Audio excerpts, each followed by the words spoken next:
大家好，我係5A 班陳雅詩。近年流行穿越、重生等題材嘅電視劇，但其實重生劇早喺幾百年前已經出現。《牡丹亭》又稱《還魂記》，係1598年明代萬曆年期湯顯祖嘅傳奇劇本。故事講述南宋時江西南安太守獨寶嘅獨生女麗娘，認識咗《詩經》關雎之後，竟然喺夢中同一個書生幽會，醒後因思念夢中情郎，最後鬱鬱寡歡而亡。他的父親杜寶升官後離家，離開前喺花園中為麗娘造一墳墓和一座梅花觀。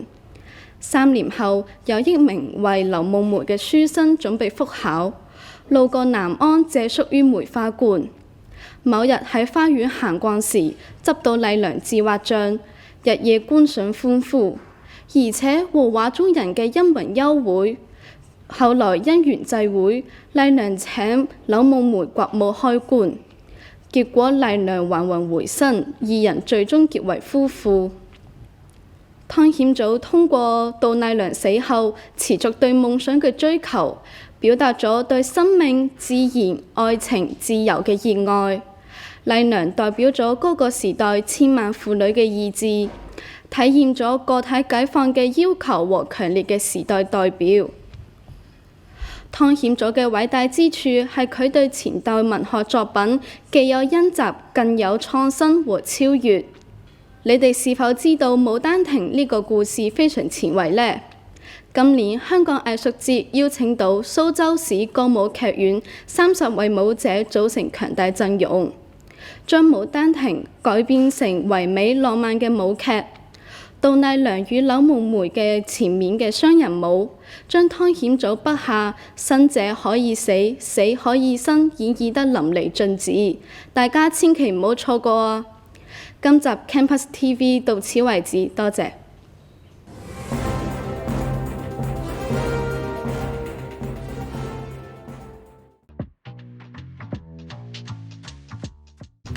Hello everyone, this is Nisa. This is Miss Jessica. And welcome back to 1 Minute English, where we teach you everyday phrases in under 1 minute.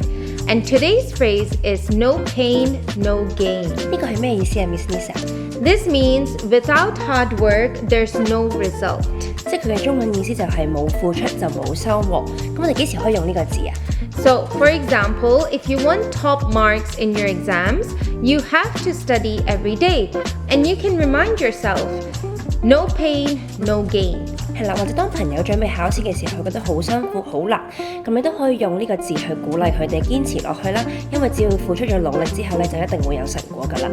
Yeah, so I hope you enjoy the journey because no pain, no gain. That's all for today. See you next time.